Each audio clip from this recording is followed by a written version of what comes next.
on this issue if the 14 million unserved rural Americans, and yes, unserved, they have nothing. Think about the progress we could have made if these 14 million unserved Americans had taken precedent in the minds and in the agenda of our friends across the aisle. It would have been great to focus on that. And speaking of infrastructure, perhaps we could have focused more energy on giving the needed authority to our local officials so that they can fix crumbling roads and bridges and getting regulations out of their way so they can go to work, helping people get to work, helping children get back to school. And certainly, I know a few officials in Memphis who would love to see us start thinking long-term about practical infrastructure support that doesn't include the Green New Deal fantasies that are favored by this White House. The American people have noticed this lack of focus and this freewheeling attitude when it comes to spending taxpayers' money. When they look around, they see real need. There are businesses and families that are still struggling to pull themselves out of the ashes of the pandemic. Policies that are favored by the Democrats would be policies that would bankrupt their businesses, that would drive up the debt, that would cause massive inflation. And Tennesseans know these policies are not going to help them. What it does do is to frustrate them. Neither will the Democrats' continued failure to manage President Biden's border crisis. In April, Customs and Border Protection apprehended 178,000 people attempting to illegally cross our border. 14,000 of these were unaccompanied alien children. It's a record year for drug runners, for the cartels, for bootleggers, for human traffickers, for sex traffickers.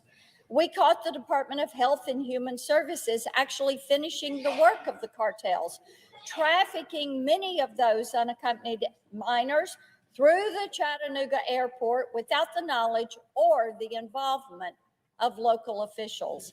Meanwhile, my Democratic colleagues are treating this humanitarian crisis as if it's nothing more than a logistics challenge. But perhaps if we had spent more time on this in the past month, we could have convinced them that until they get this crisis under control, they have to admit in this country right now, every town is a border town, every state a border state.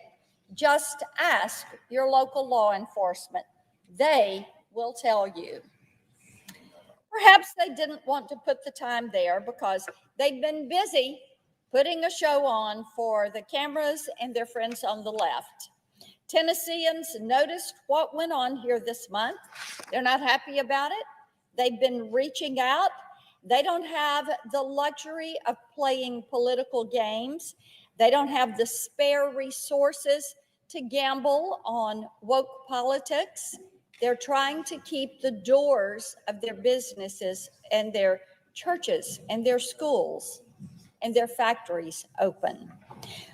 We did a lot of talking this month, but the friends on the left chose not to take action to solve problems. I would encourage them to do a little soul searching over the next couple of weeks and address the agenda that the American people would seek to have addressed. I yield the floor. The clerk will report the motion to invoke cloture. Cloture motion. We, the undersigned senators, in accordance with the provisions of Rule 22 of the Standing Rules of the Senate, do hereby move to bring to a close the debate on the nomination of Executive Calendar Number 172, Deborah L. Boardman of Maryland, to be United States District Judge for the District of Maryland. signed by 17 senators. By unanimous consent, the mandatory quorum call has been waived. The question is it the sense of the Senate that debate on the nomination of Deborah L. Boardman of Maryland to be the United States District Judge for the District of Maryland shall be brought to a close? The yeas and nays are mandatory under the rule, and the clerk will call the roll. Ms. Baldwin.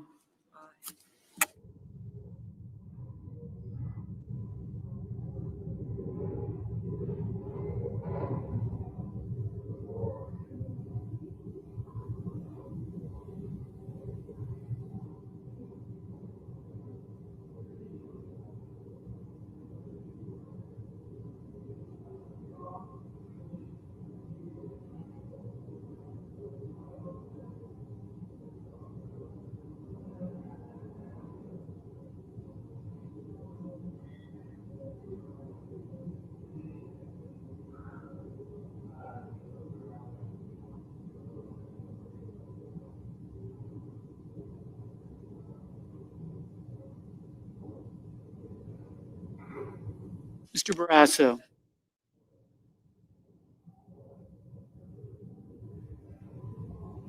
Mr. Bennett.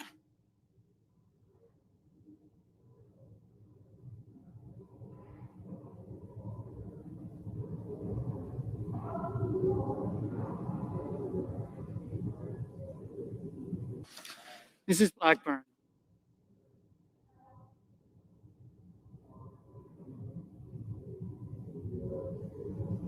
Mr. Blumenthal.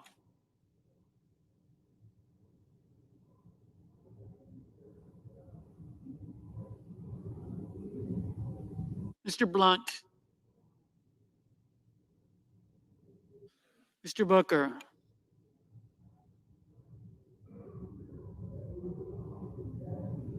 Mr. Bozeman. Mr. Braun.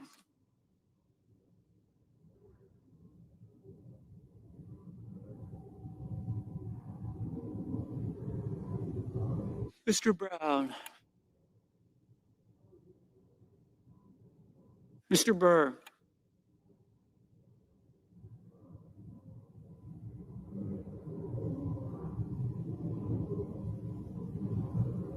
Ms. Cantwell. Mrs. Capito. Mr. Cardin.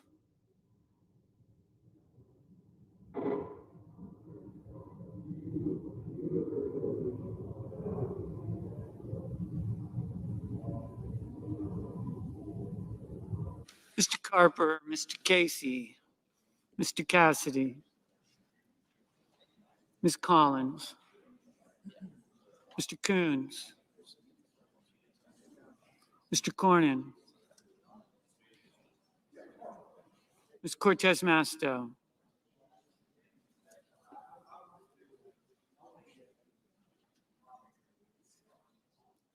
Mr. Cotton, Mr. Kramer,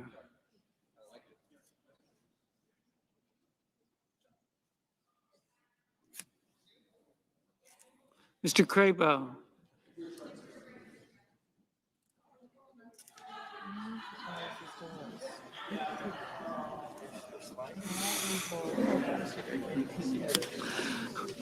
Mr. Cruz,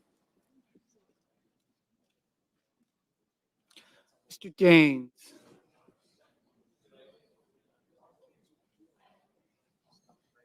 Ms. Duckworth, Mr. Durbin,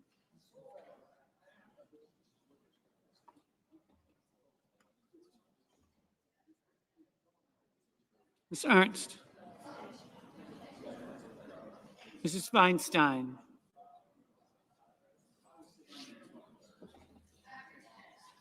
Mrs. Fisher,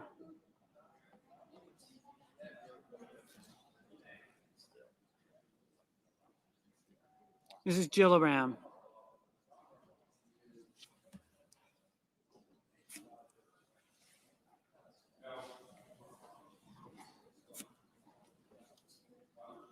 Mr. Graham,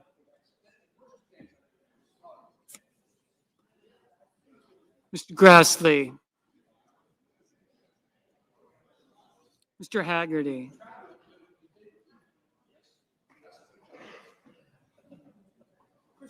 Ms. Hassan. Mr. Hawley.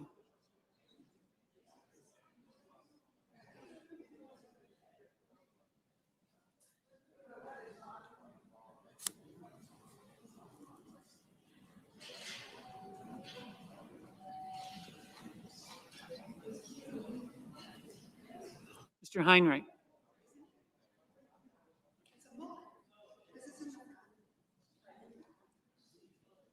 Mr. Hickenlooper.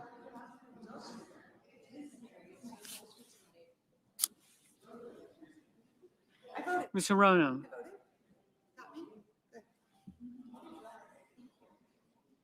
Mr. Hoven. Mrs. Hyde-Smith. Mr. Inhofe. Mr. Johnson.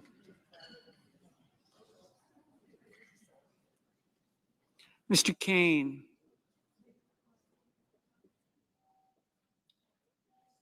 Mr. Kelly.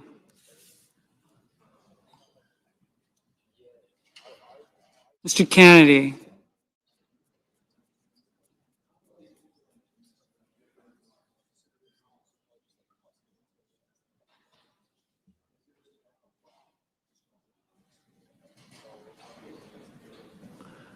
Mr. King. Ms. Klobuchar.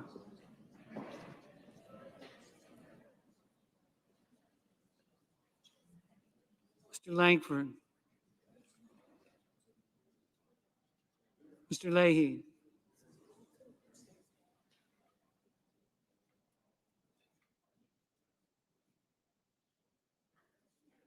Mr. Lee.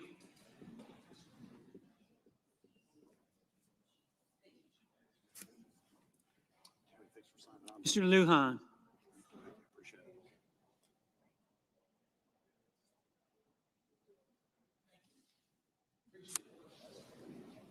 Ms. Lummis.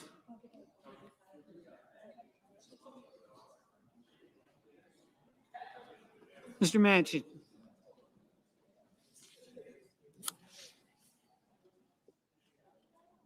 Mr. Markey. Mr. Marshall. Mr. McConnell.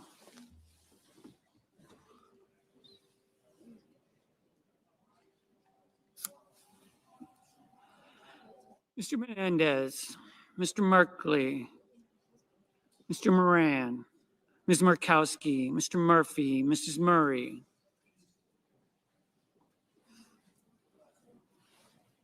Mr. Ossoff.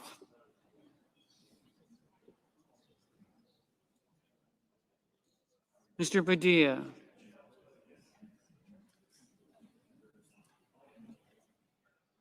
Mr. Paul. Mr. Peters. Mr. Portman. Mr. Reed.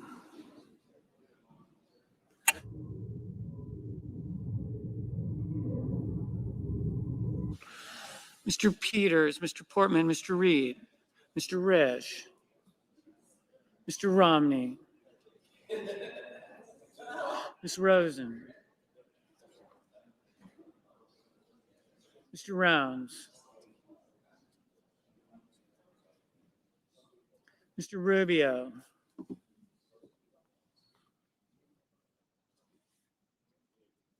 Mr. Sanders,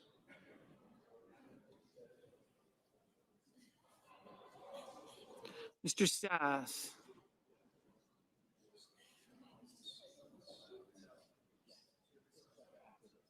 Mr. Schatz,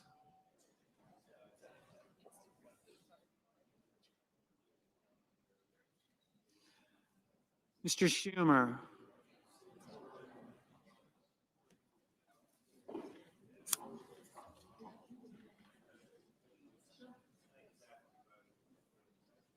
Mr. Scott of Florida. Mr. Scott of South Carolina.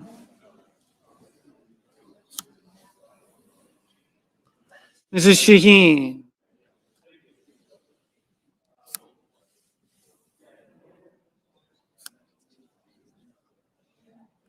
Mr. Shelby.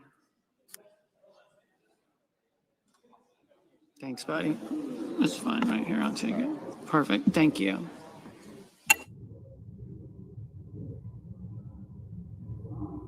Ms. Cinema.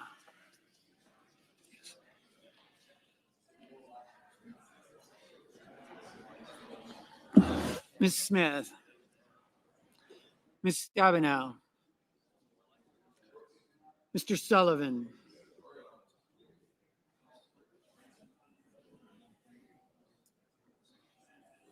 Mr. Tester.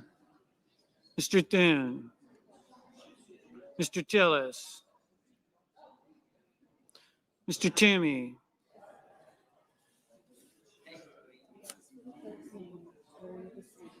Mr. Tuberville.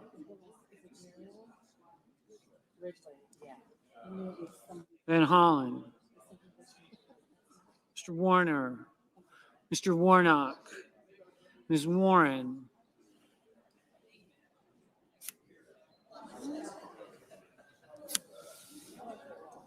Mr. Whitehouse. Mr. Wicker. Mr. Wyden. Mr. Young.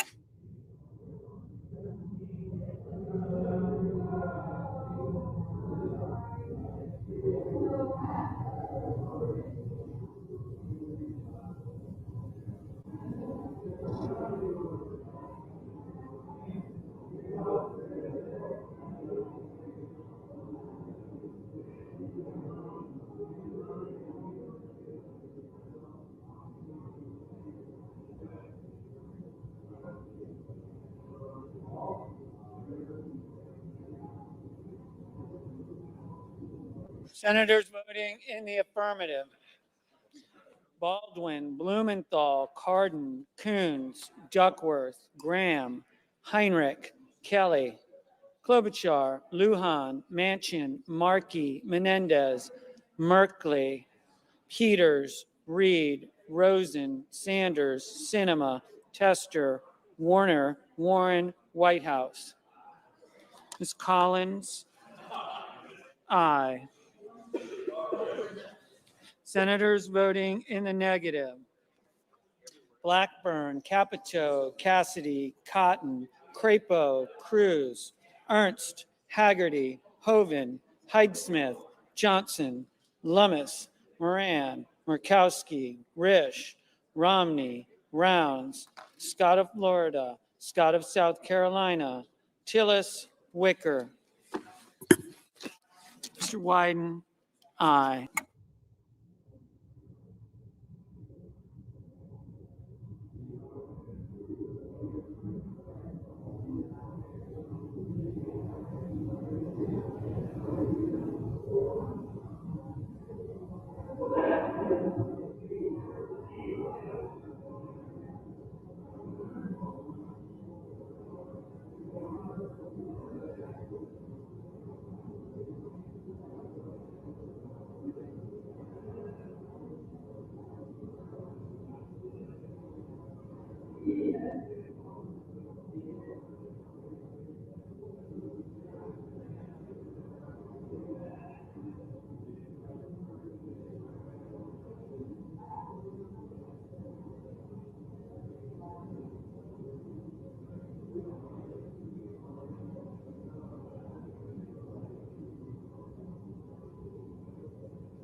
Mr. Daines, no.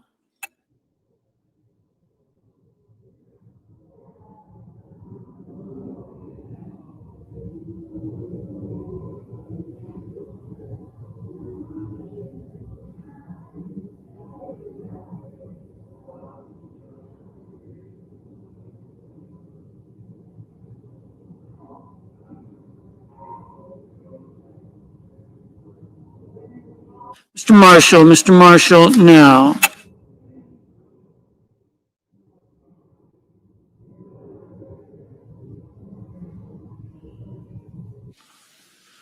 Mr. Tuberville. Mr. Tuberville, no.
Mrs. Gillibrand. Mrs. Gillibrand, aye.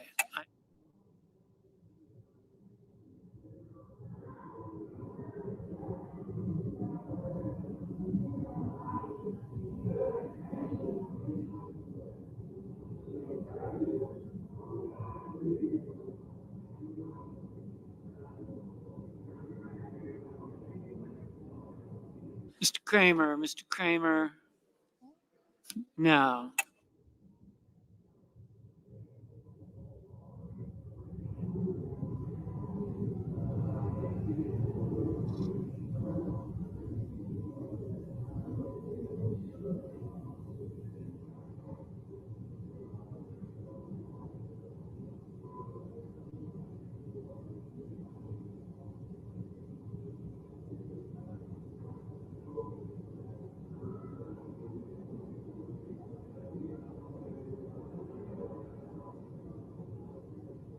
Mrs. Fisher. Mrs. Fisher, no. Mr. Grassley. Mr. Grassley, no.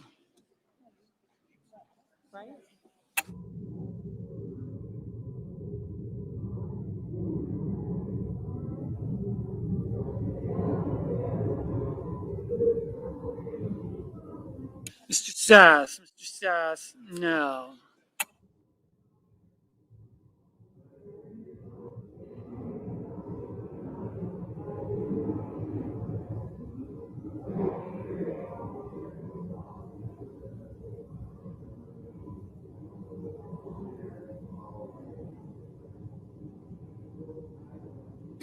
Ms. Smith. Mrs. Smith, aye. Mrs. Shaheen. Mrs. Shaheen, aye.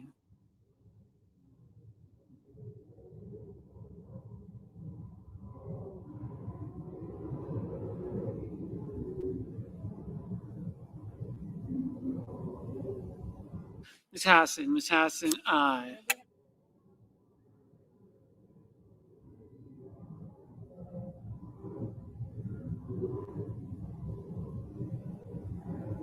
Mr. Inhofe. Mr. Inhofe, no.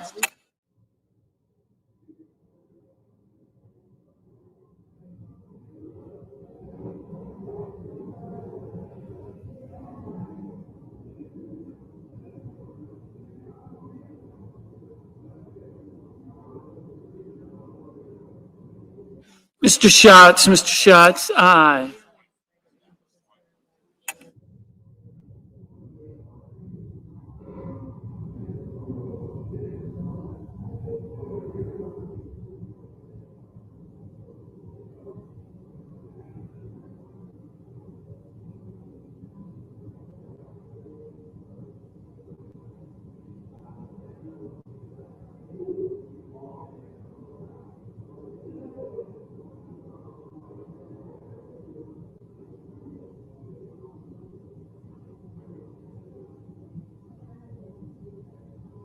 Mr. Casey. Mr. Casey, aye. Mr. Leahy. Mr. Leahy, aye.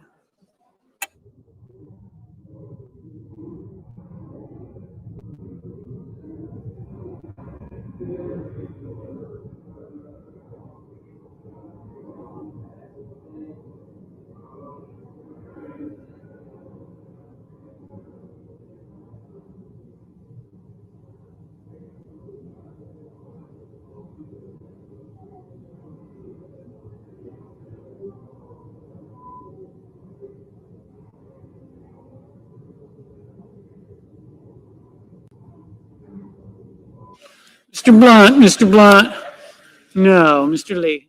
Lee, no. Ms. Cantwell, aye. Mr. Kane, aye.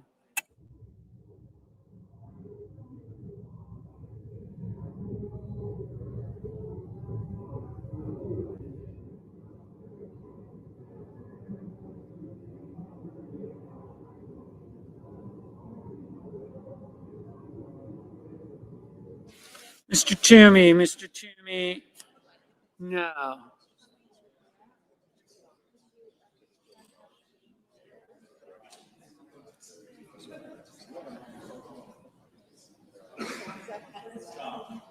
Mr. Booker, aye. Mr. Braun, no.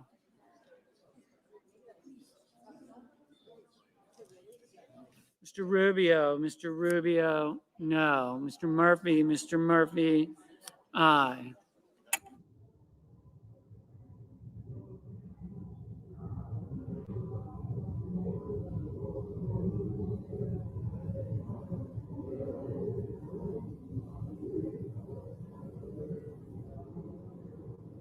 Mrs.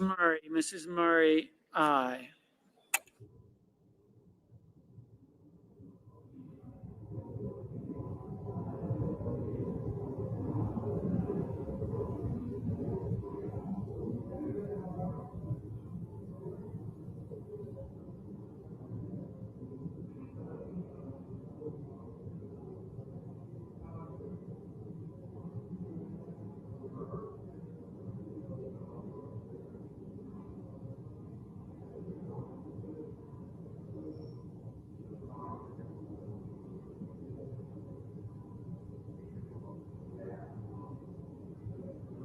Mr.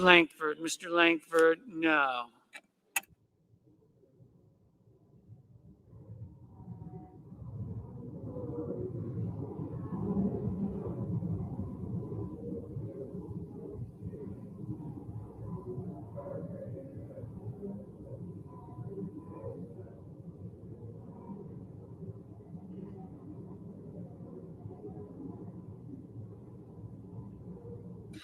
Mr. King, aye.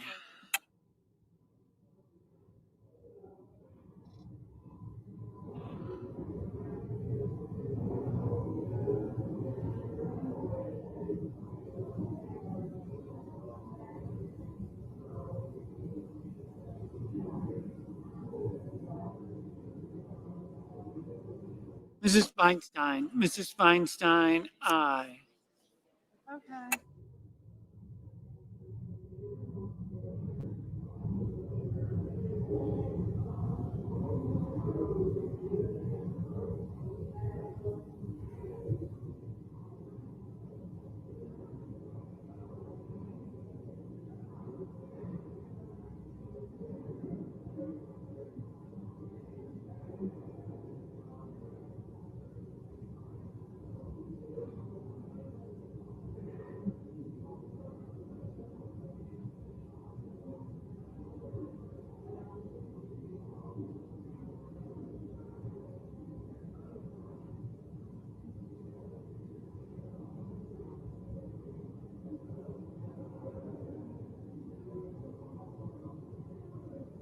Mr. Van Hollen.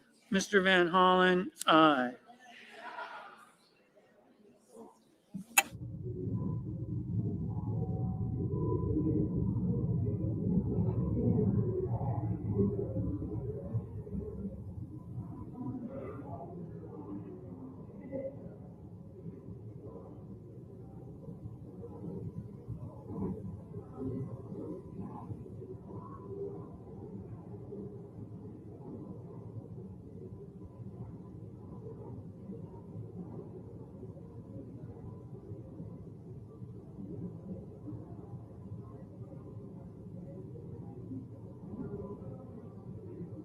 Mr.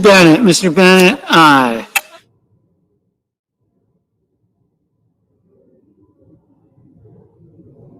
Mr. Paul, no.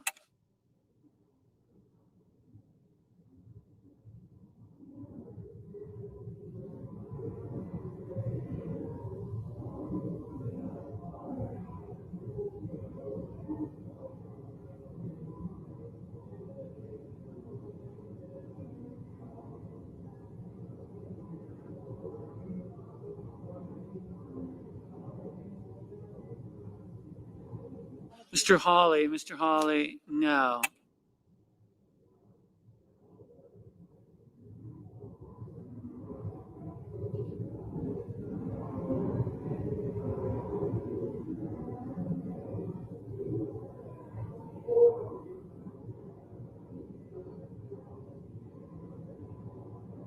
Mr. Young, no.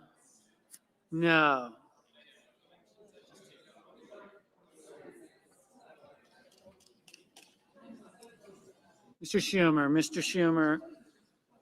aye. Ms. Cortez Masto, aye.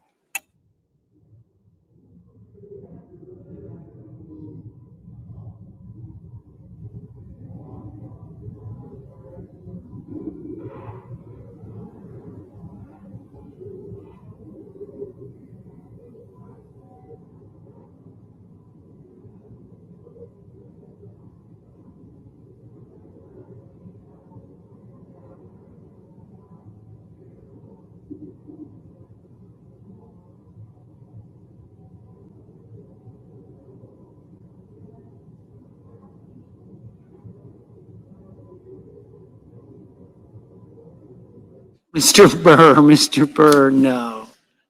Ms. Hirono, aye.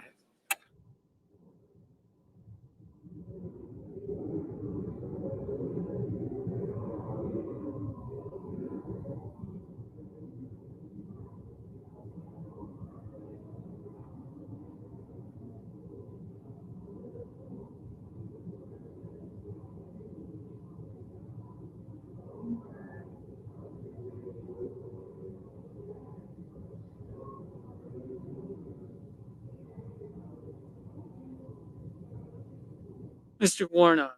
Warnock, aye.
Mr. Brown, aye.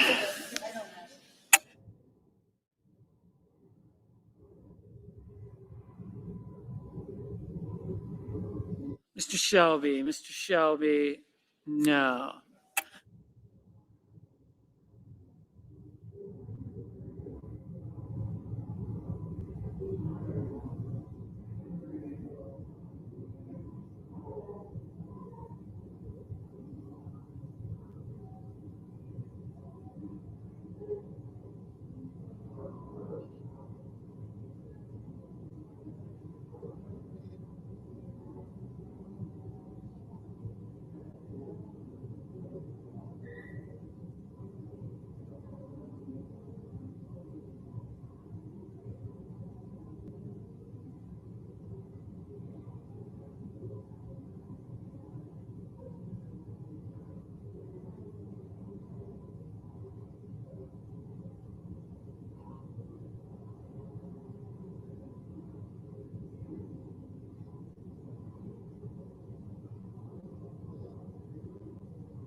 Ms. Stabenow, aye.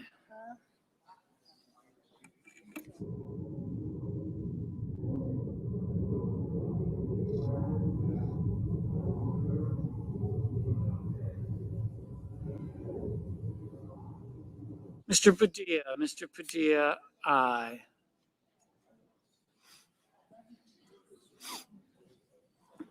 Mr. Carper, aye.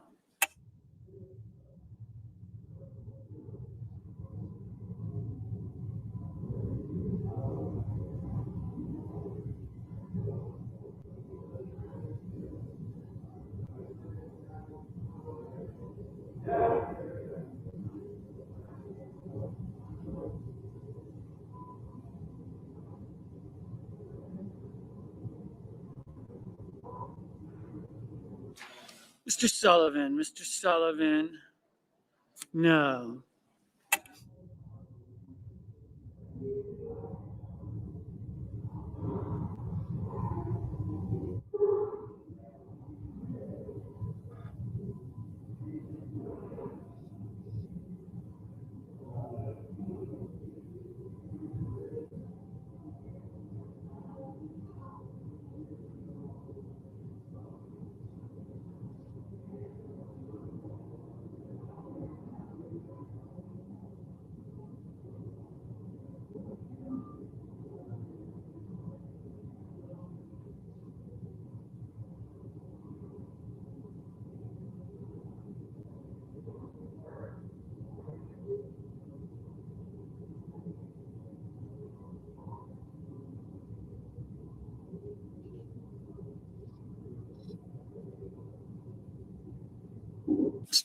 Mr. Durbin, aye. Mr. Kennedy, no.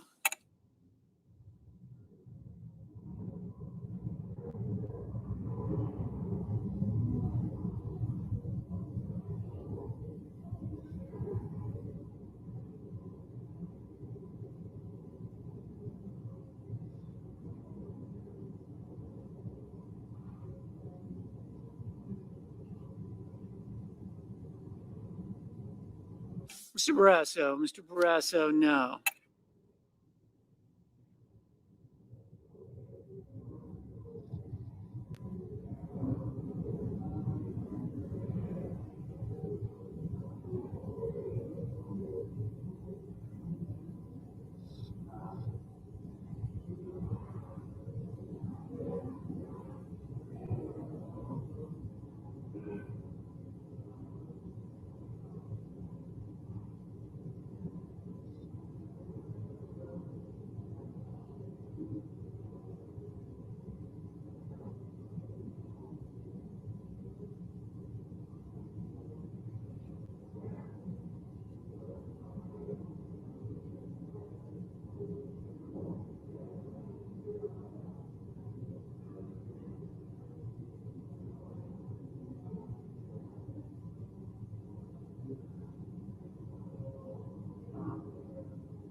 Mr. Ossoff, aye.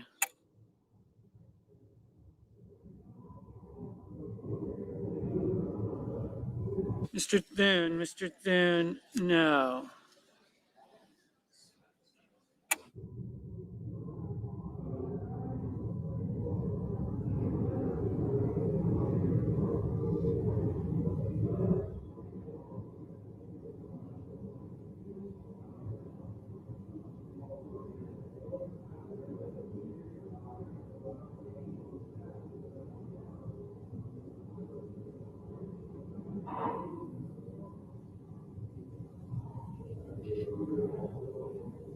Mr.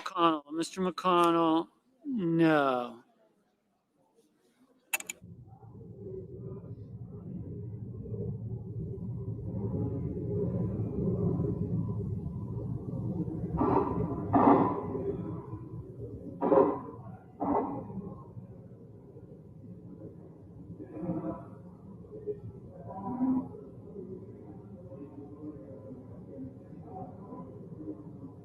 Mr. Portman, no.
Mr. Hickenlooper, aye. Mr. Cornyn, no.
Mr. Bozeman, no.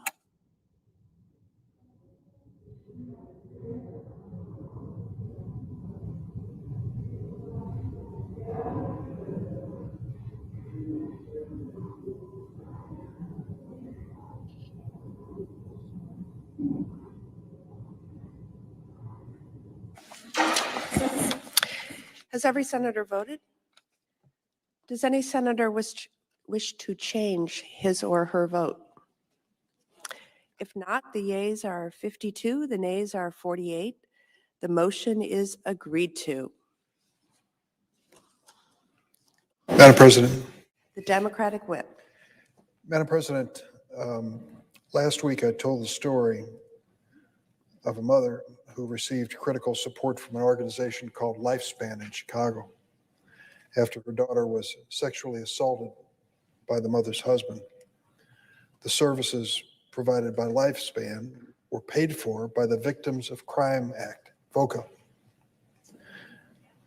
This week I want to tell you another story that is even more troubling, but it dramatizes the need for us to act today, this afternoon, to resolve a problem that is serious. I'm going to use the name Sasha, not the real name of the woman involved. She was in Chicago, mother of 3 kids, and she was living with a man who was unpredictable and dangerous. He got so drunk that he tried to kill her. Not once, but 3 times. He tried strangling her the first 2 times and she ran away. The 3rd time, she passed out. When she woke up with the kids nearby, she knew that was it.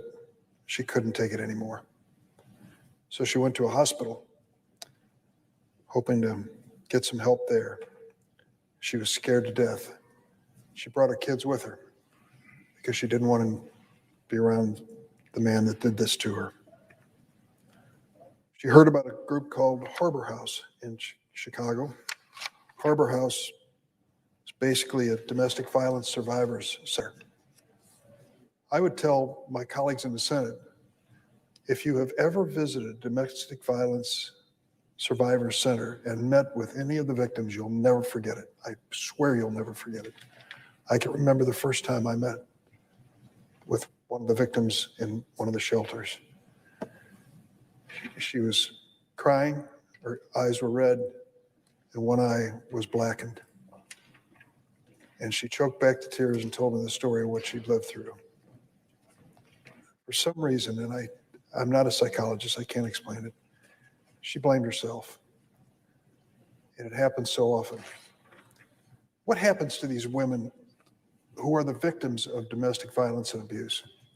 Where do they go? Some of them can't find anywhere to go and end up dying as a result of it. What happens to their kids who witness these acts of violence in the home when mom's getting strangled by this man? What happens to them? Well, luckily, we care enough in America to do something about it. Through VOCA, the Victims Fund, we send money to Harbor House and Lifespan and other agencies and say, do your best. Help them put their lives back together again. Protect them. Well, I want to fast forward and tell you 6 months after Sasha's experience, things are much better. She lives safely in an apartment that's provided by this agency. She still works with adult counselors and youth counselors to get herself and her kids through this. And she knows that she's not alone. These VOCA-funded advocates stepped into her life at just the right moment and saved her life. They may have saved the lives of her children too.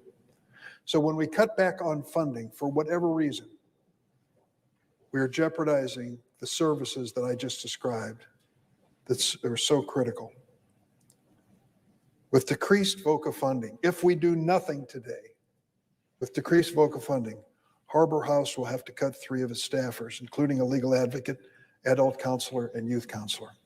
Exactly the type of professionals that help Sasha and her family. The executive director said, if VOCA is cut, imagine being Sasha and having to go through this alone. That's why you've got to pass this bill. That's why it's so critical. As I noted last week, VOCA passed in 1984 to establish the Crime Victims Fund. We can't even count the number of people who've been helped over the years. 3,000 applicants come through my state attorney general's office in Illinois, and every state has a similar story to tell. Thousands of victims helped by service providers, victims of domestic violence, sexual assault, child abuse, trafficking, and drunk driving. The Crimes Victims Fund doesn't receive a dime of taxpayers' dollars. How about that? What I just described for you doesn't come out of the Treasury. It's funded through criminal fines, penalties, forfeited bail bonds, and special assessments collected by the federal government. Historically, most of the money comes from criminal fines, but in recent years, deposits have dropped off significantly. That's why we're here at this moment. They need help, and they need it now. Monetary penalties from deferred prosecutions and non-prosecution agreements are currently deposited in the Treasury instead of the fund. And as a result, the shift has had a devastating impact on the fund. That's why a bipartisan, bicameral group of members of Congress working with advocacy organizations have come up with this VOCA fix. Our bill would stabilize the depleted fund by redirecting monetary penalties from deferred prosecutions and non-prosecution agreements to the victims and services providers that need the help. The reduced deposits into the funds have already had a devastating impact. Victim assistance grants have been reduced by more than $600 million in this fiscal year, $600 million nationwide. And more cuts are coming if we don't do something today. Like Harbor House, advocates across the state and across the country are begging for help. We don't have any time to waste. Every day that goes by, we miss an opportunity to help replenish the fund and to put these services on the street. So far this year, the fund has already missed out on a total of nearly $550 million in deposits that could be helping these agencies. And we're not even halfway through the year. That's why it's imperative that we pass this bill. The House already did it in March, 3 months ago. Broad bipartisan support. Here in the Senate, we have a broad bipartisan coalition of 57 senators, 37 Democrats, and 21 Republicans. We all get it. We're all for crime victims. But we've been stopped because of an objection on the floor. Let's end this today. Whatever the merits of any budgetary argument, for goodness sakes, lives are at stake here. Unfortunately, this objection about moving forward was made last week and probably will be made again today. It involves Senator Toomey's concern about a budgetary issue. It's a complicated issue about something called chimps, for goodness sakes, which he can explain, and I'm sure he will. But after last week's argument on this, I went to the advocates who were telling us that we should send this money as quickly as we can and said, is he right? Is this designed without his amendment so that this money will not go to the people who need it? They said he's wrong. This is not going to happen. And here's their statement. During floor remarks for the unanimous consent last week, it was represented the VOCA Fix Act fails to correct certain structural issues that prevent the funds from reaching victims and their advocates. Underlined, the premise of this statement that these structural issues impact the distribution of VOCA funds to survivors and advocates is not accurate. This is from the actual agencies themselves.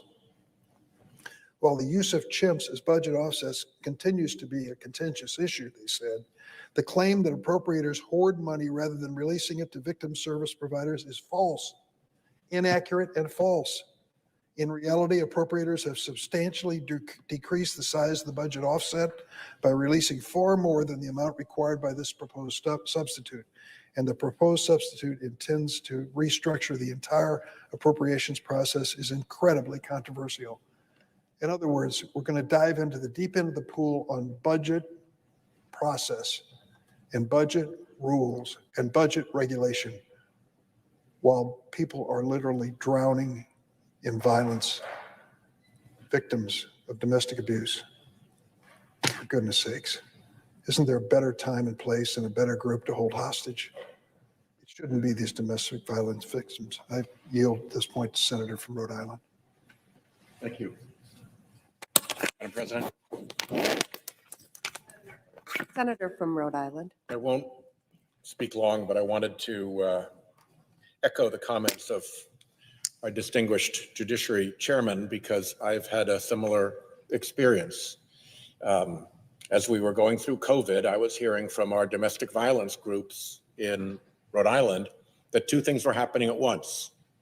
Instances were going up, people were trapped together, very difficult to find sanctuary houses to go to, and the experience of domestic violence was soaring. And while that was going on, the funding coming in to these agencies through VOCA was declining.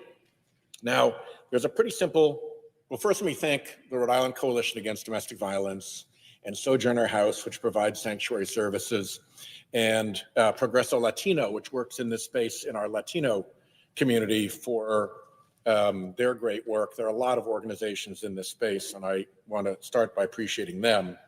The problem has nothing to do with domestic violence or domestic violence victims as to the money. The problem is that more and more of these cases are resolved by deferred prosecution and non-prosecution agreements.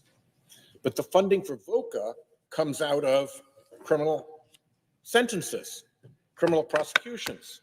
So because of that change in the way these cases are treated, which is actually a good thing generally, the money is diverted. And as a result, the Crime Victims Fund has reached its lowest level in 10 years. The victim assistance grants in Rhode Island fell 50%, 50%, cut in half from fiscal year 16 to fiscal year 21, $7.6 million to $3.8 million, which means that many of these local organizations that put their heart and soul into protecting these victims at the worst time of their lives have to deal with 50% cuts. This is simple. It will allow monetary penalties in those deferred prosecution and non-prosecution agreements to flow the same way they flow when traditional prosecutions take place. This is endorsed across the board. This is as non-controversial as you get. 56 state and territorial attorneys general, more than 1,700 local, tribal, state, regional, and national advocacy, government, and law enforcement organizations. Just this year, $545 million has been lost to the VOCA fund because we haven't corrected this. So I would echo my chairman's remarks and urge my friend, the senator from Pennsylvania, to find another point of leverage, another fulcrum for his efforts to solve unrelated problems. But let this problem be solved and let these victims be served. I yield the floor. Mr. President, This is Senator from Illinois. my thanks to the senator from Rhode Island. As if in legislative session, I ask unanimous consent the Senate proceed to the immediate consideration of H.R. 1652, which was received from the House and is at the desk. Further, the bill be considered read a third time and passed. The motion to reconsider be considered made and laid upon the table. Is there objection? Mr. President, Senator from Pennsylvania. Mr. President, reserving the right to object, I've got good news for my colleagues from Illinois and Rhode Island, and that is that the modification that I'm suggesting to the unanimous consent request offered by the senator from Illinois is not complicated. It's got nothing to do with budget rules. In fact, it's the simplest thing in the world. Now, the senator from Illinois wants to put more money and money from a new source into the Crime Victims Fund. I completely agree. I fully support it. I've liked this idea from the first time I heard of it, and I've supported it. But there's something that's important to note here. The Crime Victims Fund is a federal government account, and the senator is very determined that more money go into that account. So what do we disagree on? Well, it's very simple. The senator from Illinois seems to be equally determined that there can be no requirement that the money actually come out of that account and go to crime victims and their advocates. That's the only thing that I want to do differently, is to insist that money going into that account actually comes out and goes to the victims of crimes and their advocates. Now, if my concern that this money is not going to end up going where it's advertised to go is not valid, then I don't know why my colleagues wouldn't agree to my very narrow amendment, which, by the way, doesn't have a thing to do with budget rules. I don't attempt to change budget rules in this effort. We should change them, but this isn't where I'm trying to do it. What I'm simply trying to do is make sure that the money that goes into the account, the increase too, actually goes to where it's supposed to go, which is the victims of crimes and their advocates. So you have to ask yourself, why would somebody oppose the proposal that this money actually be required to go to victims and their advocates? Why would somebody oppose that? Maybe it's because there's some other place that some of this money is meant to go. And that's at the heart of this.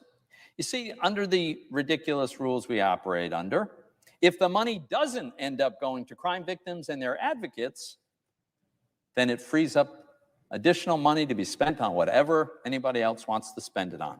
The money that is withheld from the people who are supposed to get it, crime victims and their advocates, creates the opportunity to spend more on who knows what. Now, would anyone actually do this, or is this just a theoretical construct that I've made up? Well, let's take a look at that recent history. The fact is, since 2000, in the year 2000, over $80 billion that could have and should have gone to crime victims and their advocates was intentionally withheld so that more money could be spent in other categories. What this chart shows is the amount of money year in and year out. It starts in 2000. You see these low bars, well under $1 billion was actually allocated to crime victims and their families. There was much more money going into those accounts, much more money. Because you see, how much going into the account isn't the only thing that matters. What's actually ultimately much more important is how much comes out of the account and goes to the crime. And only when I and some of my colleagues started raising hell about this, the dishonesty of it, the deception, the fact that crime victims and their advocates weren't getting nearly what they were supposed to be getting, only then, this is the red line represents when we started doing this, that's when the allocation started to change.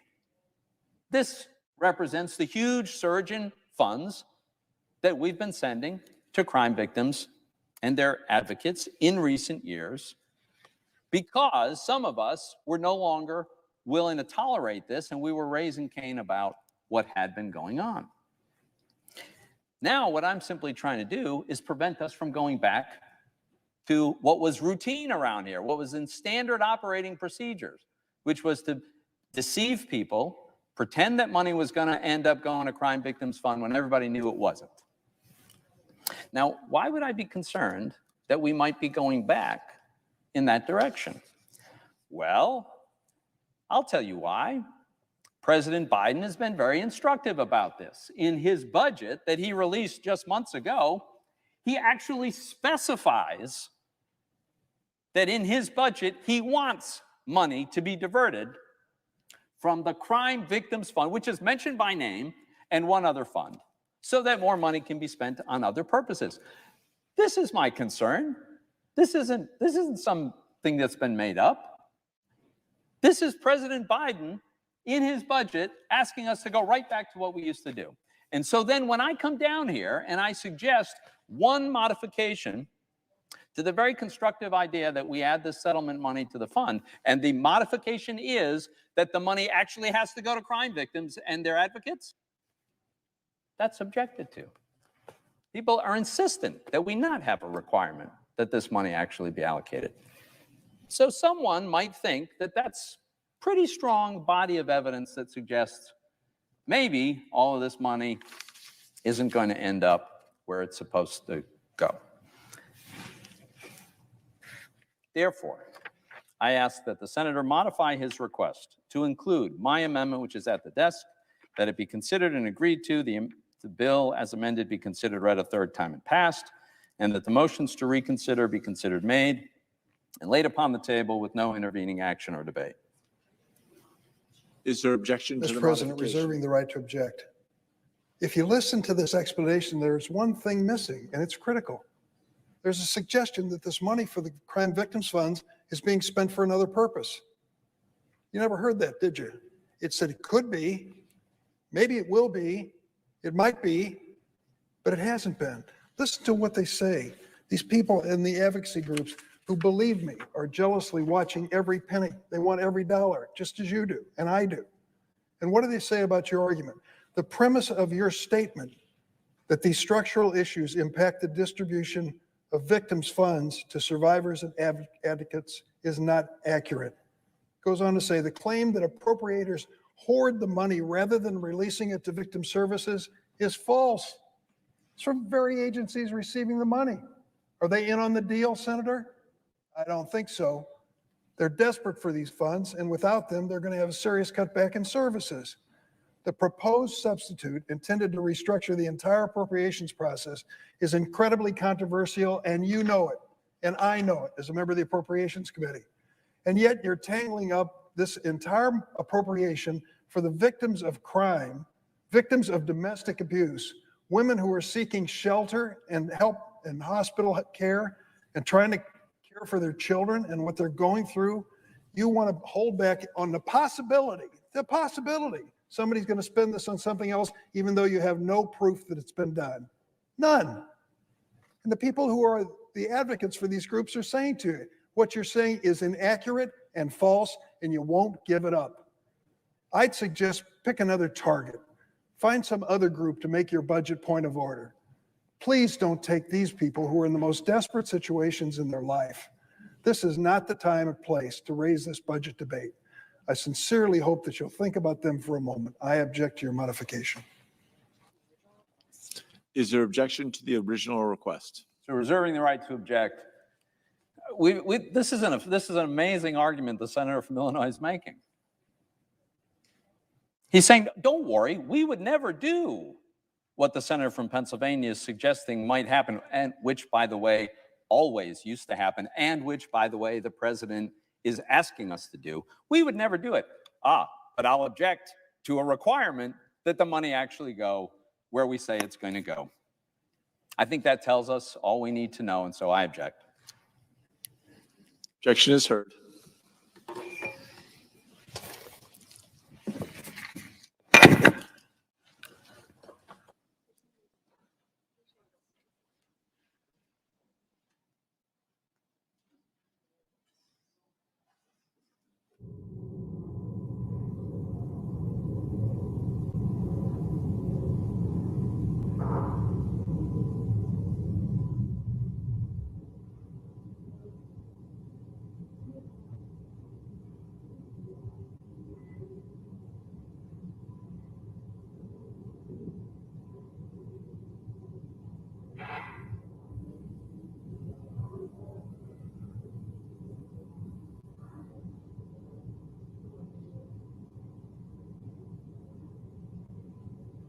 Mr. President. Senator from Florida. Mr. President, it's been a trying year for our nation. Thankfully, the vaccine has brought so much hope and a semblance of normalcy back to the lives of many Americans. As families and businesses in Florida and across the U.S. continue to work hard to recover from the devastation of COVID-19, travel is critical to get our economy fully reopened. From the beginning of the pandemic, I encouraged everyone to wear a mask as we learned more about this virus. But now the science is clear that broad mask mandates aren't necessary. Unfortunately, the CDC has decided to buck the science when it comes to travel and is still requiring face masks on public transportation. We've all heard the stories of how this mandate impacts families. A mother and her 6 children traumatized by being kicked off a flight after her 2-year-old daughter refused to wear a mask. A New Jersey couple forced to deplane because their 2-year-old wouldn't wear a mask. A Colorado mother and her family booted off a flight over fears their 3-year-old son, who has a disability, wouldn't wear a mask.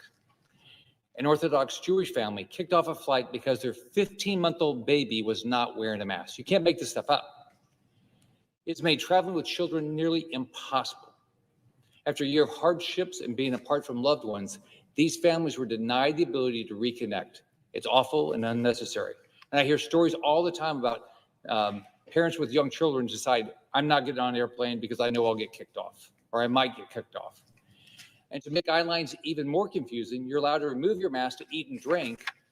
So why is it okay and totally safe to not have a mask while you eat a snack, but dangerous to be unmasked any other time?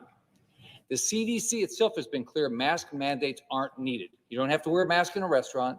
You don't have to wear a mask in a hotel. You don't have to wear a mask at a school. You don't have to wear a mask at a stadium. So why is the CDC singling out airlines and public transportation? It doesn't make any sense. This isn't a political argument. In fact, during our Commerce Committee markup of the surface transportation measure last week, both Democrats and Republicans expressed frustration at the continuation of the mask mandate. Republican and Democrat governors and mayors across the country have followed the science and lifted mask mandates. Just like the federal government should not be in the business of requiring Americans to turn over their vaccination records, the federal government should not be mandating citizens wear masks on public transportation. That's why I've introduced the Stop Mandating Additional Requirements for Travel, or SMART Act, which would revoke the federal requirement for Americans to wear masks on public transportation.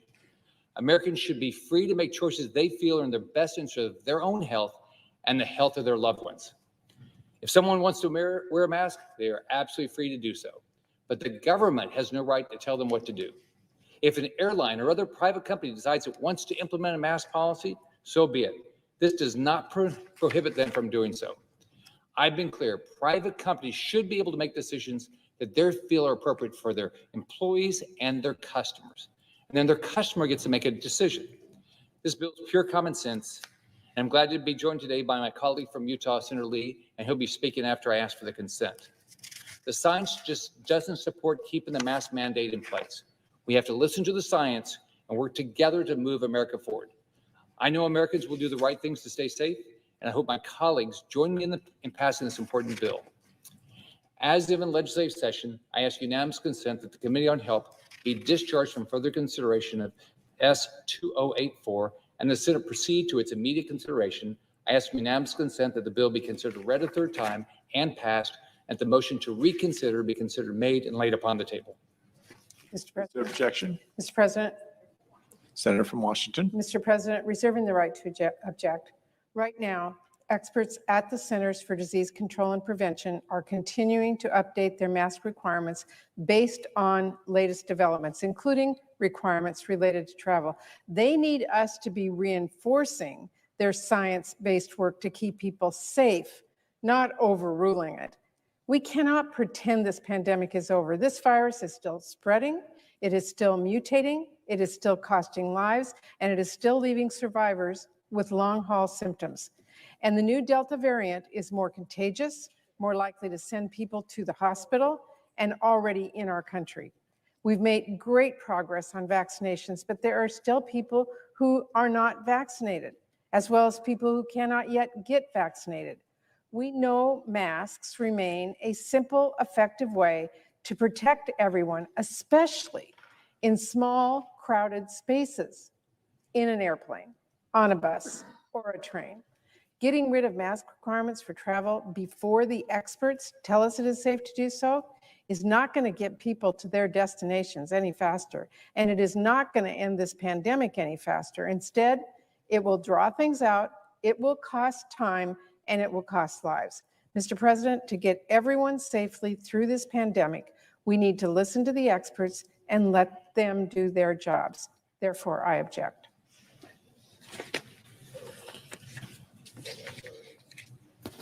Objection is heard. Mr. President. Senator from Utah.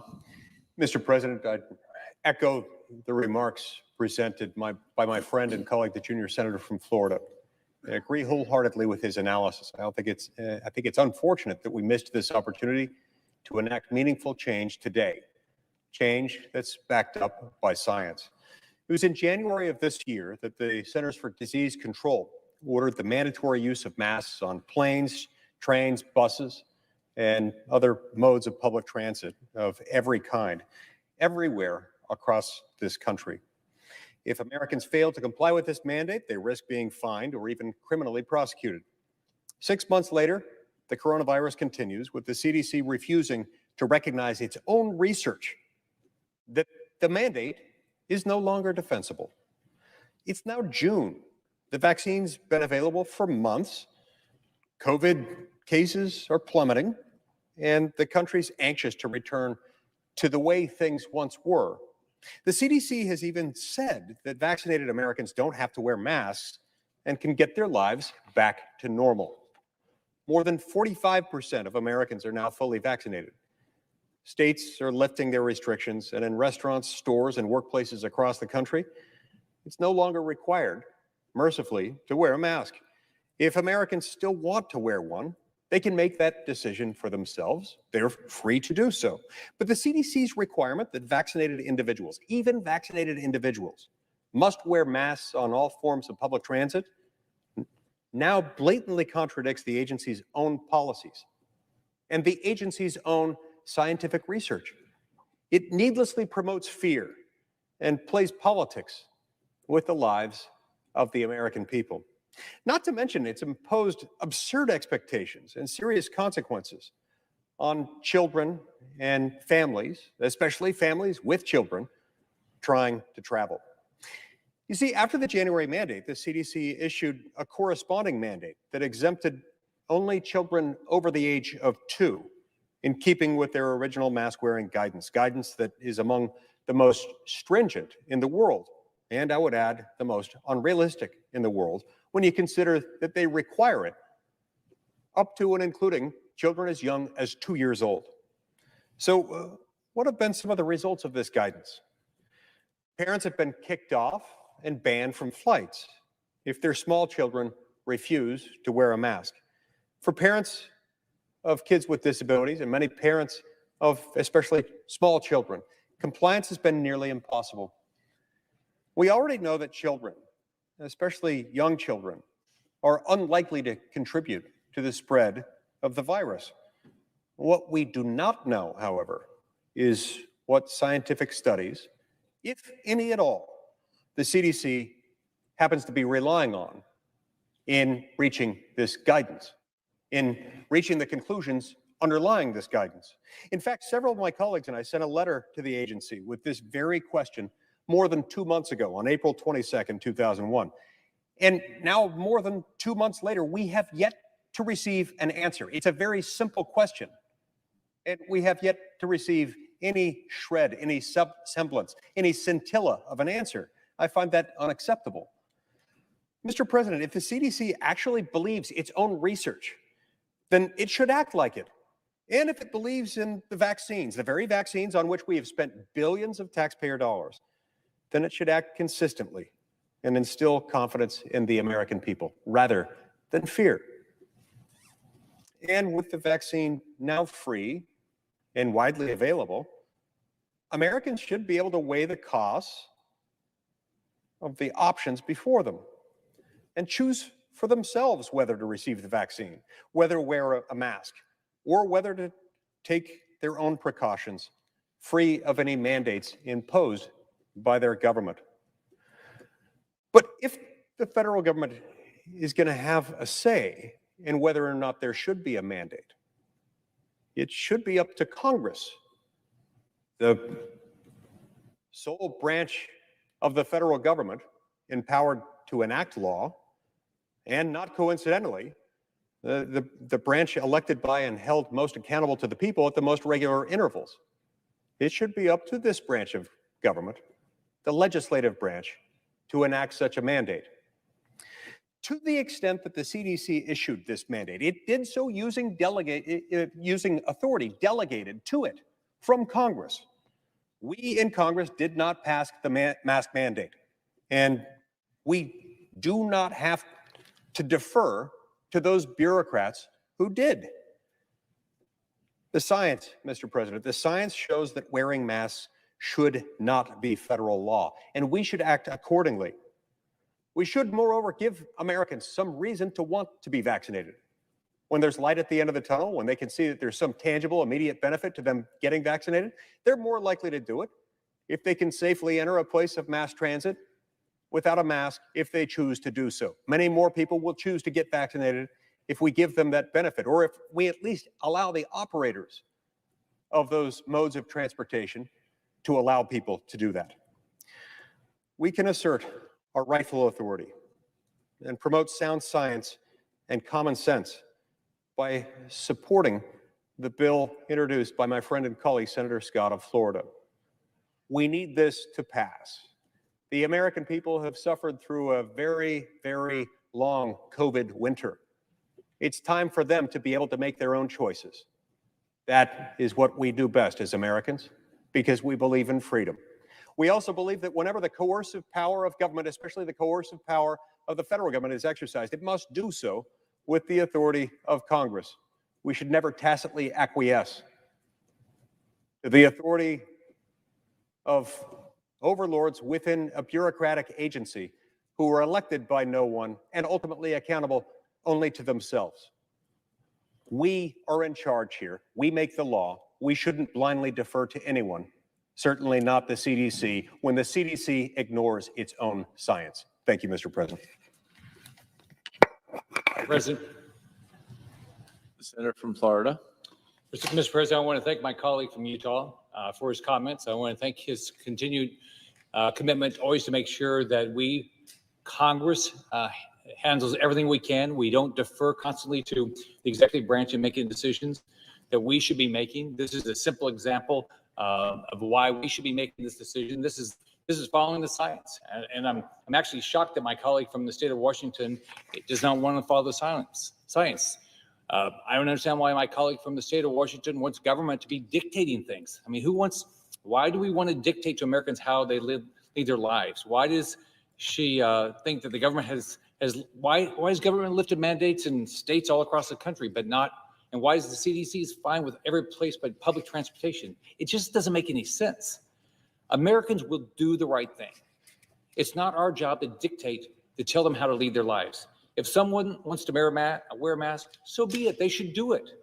But the government has no right to tell them that they have to wear a mask. If an airline or another private company decides it wants to implement a mask policy, have at it. We shouldn't prohibit them from wanting to do that, but we should not be dictating this. So I'm disappointed that my colleague from the state of Washington didn't go along, but I think it's important for us to always make sure we're doing the right thing for the American public. And right now, the right thing is eliminate the mask mandate on public transportation. Thank you, Mr. President.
President. Senator from Michigan. Mr. President, I rise today in support of two critical nominations. Jen Easterly's nomination to be the director of the Cybersecurity and Infrastructure Security Agency, commonly referred to as CISA, within the Department of Homeland Security, as well as Robin Carnahan to be the administrator of the General Services Administration, or GSA. Mr. President, our country is under attack. Nation-state actors and criminal organizations are relentlessly targeting our government, critical infrastructure, and key industries to infiltrate networks, steal information, conduct espionage, and demand ransom payments. These cyber attacks pose a serious threat to our national security. As we saw from the SolarWinds hack, as well as the Colonial Pipeline and GBS ransomware attacks, cyber criminals are constantly looking to exploit cybersecurity vulnerabilities and find the weakest link. We must be vigilant about preventing these attacks And we need a strong, coordinated approach from across the federal government to better secure America's networks. That means the Senate needs to confirm qualified cybersecurity nominees so that they can get to work immediately. CISA is the lead domestic agency for cybersecurity in the federal government. It's responsible for ensuring that federal departments and agencies, our private sector critical infrastructure partners, and the American people have the resources to detect, to withstand, and to respond to cyber attacks. GSA provides a wide range of support to agencies across the government. One of GSA's key functions is to provide funding and expertise to help agencies both modernize and secure their IT systems and their networks. We need Senate-confirmed leadership at the top of these critical agencies, and Mr. President, we need it today. Ms. Easterly has served for over 3 decades in the federal government and private sector. Since 2017, Ms. Easterly has led Operations Center for Morgan Stanley's cyber defense strategy. She was also a critical member of the Cyber Solarium Commission, which has made 80 recommendations for cyber deterrence, 25 of which already have become law. Prior to joining the private sector, Ms. Easterly served as the Special Assistant to the President and Senior Director for Counterterrorism, the Deputy for Counterterrorism at the National Security Agency, and was instrumental in the design and creation of the U.S. Cyber Command. On top of all of these incredible accomplishments, Ms. Easterly is a 2-time recipient of the Bronze Star and retired from the U.S. Army after more than 20 years of service in intelligence and cyber operations. Ms. Easterly is more than qualified for this position, and this body needs to confirm her nomination today to lead CISA. Every day that this body delays confirming critical leaders like Ms. Easterly and Ms. Carnahan leaves our federal system and our nation vulnerable to cyber attacks. We have already seen the damage and the chaos from these attacks. The Colonial Pipeline attack disrupted the lives of millions of Americans, created fuel shortages, and saddled customers with high gas prices for weeks. The next major breach could be even worse. I urge my colleagues to join me in supporting Ms. Easterly's nomination to lead CISA and to take on the vital mission of strengthening our defenses and fighting back against the persistent cyber attacks that threaten our nation each and every day. Cybersecurity and strengthening our federal networks are not partisan issues. Cyber attacks put each and every one of us at risk. And I would hope my colleagues will allow these nominees to be confirmed today so they can keep us safe. And with that, Mr. President, I ask unanimous consent that notwithstanding Rule 22, the Senate proceed to the immediate consideration of calendar number 176, Jen Easterly of New York to be the Director of the Cybersecurity and Infrastructure Security Agency, Department of Homeland Security, and the Senate vote on the nomination without intervening action or debate. Is there objection? Mr. President, The Senator from Florida. reserving the right to object, I want to make one thing very clear. I'm here today to ensure accountability to the American people. I voted to support Ms. Easterly's confirmation in committee last week. And if Senator Schumer filed for cloture like he has done for dozens of other nominees, this year I would vote to support her confirmation here on the Senate floor. This isn't about Ms. Easterly. This isn't about cybersecurity. Remember, we just unanimously confirmed the National Cyber Director just last week. I'm here today because families in my state of Florida and across our nation deserve accountability, and President Biden has shown a total lack of accountability when it comes to addressing the border crisis. That's why I announced last month that I would be holding all of President Biden's nominees for the Department of Homeland Security from being approved through our expedited process till he and Vice President Harris visit the border. And they see for themselves the crisis that their failed policies of open borders and amnesty have created. I understand the White House just announced that Vice President Harris will be visiting the border later this week. I hope that's true. The administration has made a lot of promises that they haven't kept, like not raising taxes, reopening schools quickly, being tough on Communist China, The list goes on and on. Trust me, I'm glad the Vice President seems to be taking my advice and finally listening to the American people. I truly hope that she gets down to the border to see the crisis firsthand that her administration and their failed policies have created. Hope she meets with the National Border Patrol Council, hear from them what our brave CBP agents are going through every day to keep us safe. Hope she meets with border community sheriffs who are responsible for keeping our families safe. Hope she meets with ICE and CBP section chiefs so she can hear firsthand the impact on them. I hope she takes an aerial tour like I did and sees the gaps in the wall. I hope she sees where the lights and cameras are sitting, powerless, without electricity, and unable to be used to monitor our border. I hope she meets with families who have been the victims of trafficking and hears the horrific stories they have, what they've been through because of this crisis. I hope she visits border communities that have been put in a position to house and care for the historic number of people illegally crossing our border. I hope she talks with families who have tragically lost loved ones from the massive amounts of fentanyl that the cartels are moving across our border. I hope she talks to the ranchers impacted by people illegally crossing their lands. More than anything, I hope this isn't a political stunt. If she truly goes to see this crisis, I'm going to lift all my holds of DHS political nominees. It's that simple. What's happening at the border is a crisis. There's simply no other word for it. It's been 3 months since I traveled to the southern border to see exactly how President Biden's open borders and amnesty policies are wreaking havoc. I took a tour with Governor Ducey. We did an aerial tour. What you see is a wall, and then all of a sudden these openings. They intentionally didn't put up the gates. I remember my colleagues were saying, oh, we don't all need the wall. We can have lights and cameras so that they can monitor from someplace else. They're out there. They're just not hooked up to electricity intentionally. You can't make this stuff up. It's been 3 months since I made clear that President Biden and Vice President Harris need to get to the border and see the crisis that their administration has created. It's been 3 months since they pledged to visit the border. Since then, as you all know, you look at all the numbers, apprehensions at our southern border are at a record high.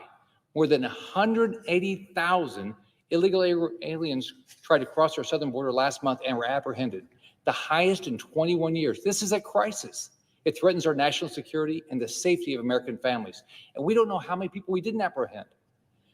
President Biden's immigration policies are putting unaccompanied minors at risk of human trafficking, violence, sexual abuse, and separation from their families. They're leading to an alarming increase in human trafficking and drug smuggling by cartels.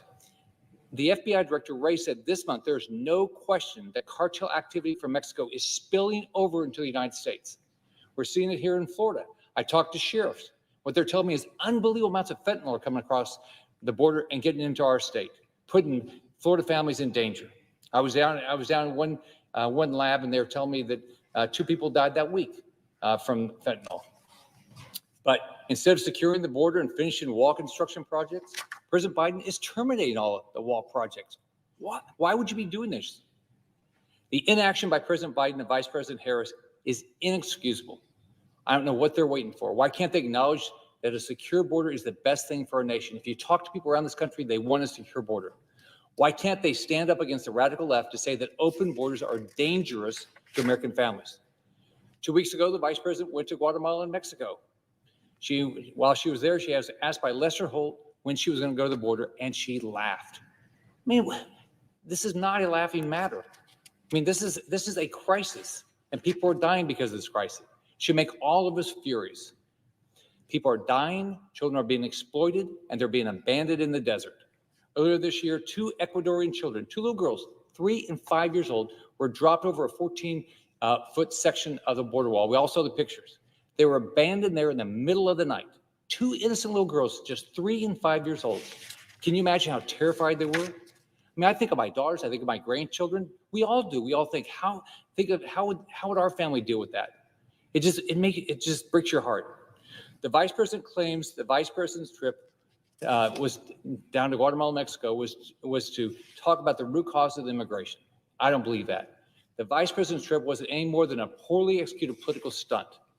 President Biden and Vice President Harris need to stop avoiding the crisis, stop laughing off this threat, get to the border, take real steps. And as I said, once they actually go to the border and actually see the crisis, I'm going to lift my holds. This is all to make sure they go to the border. But as long as they refuse to help those risking their lives every day to keep us safe, as long as they refuse to visit the border and put an end to the humanitarian crisis that they created, I'm going to keep my holds on. Those two little girls and all the people that have been trafficked, they deserve better. The millions of immigrants in our country going through a legal process, they deserve better. Our Border Patrol agents, they deserve better. All American families deserve better. Therefore, I object. The objection is heard.